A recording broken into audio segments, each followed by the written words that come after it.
ഉമ്മയെ ഉമ്മയായും സഹോദരിയെ സഹോദരിയായും കാണാൻ മനുഷ്യനെ പഠിപ്പിച്ചത് എന്താണ്?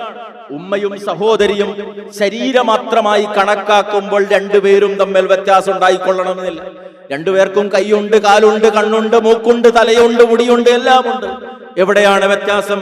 മാതാവിനെ മാതാവും പെങ്ങളെ പെങ്ങളായും വേർതിരിച്ചു കാണാൻ മനുഷ്യന് സാധ്യമാകണമെങ്കിൽ അവിടെ ധർമ്മനിഷ്ഠമായ കാഴ്ചപ്പാടുകൾ അനിവാര്യമാണ്. ഈ ധർമ്മനിഷ്ഠമായ കാഴ്ചപ്പാട് എവിടെയാണ് ഭൗതികവാദത്തിന് സമർപ്പിക്കാനുള്ളത്?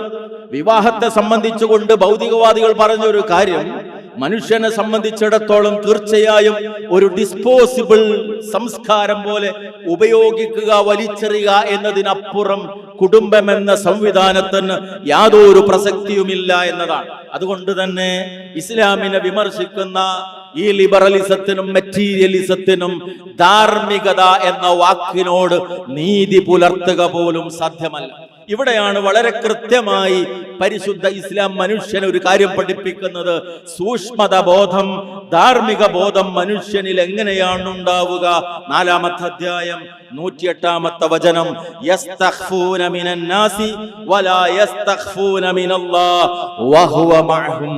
മനുഷ്യരിൽ നിന്ന് അവർ മറച്ചു വെക്കും, പക്ഷെ അല്ലാഹുവിൽ നിന്ന് മറച്ചു വെക്കാൻ അവർക്ക് സാധ്യമല്ല.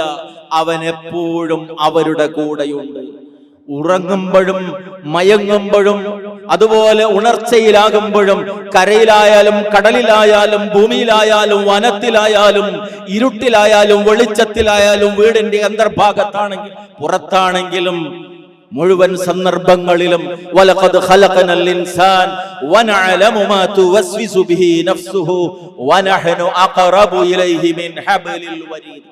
മനുഷ്യനെ സൃഷ്ടിച്ചത് നാമാണ്. അവന്റെ മനസ്സെന്താണോ അവനോട് മന്ത്രിക്കുന്നത് അത് നമുക്കറിയാൻ സാധിക്കും.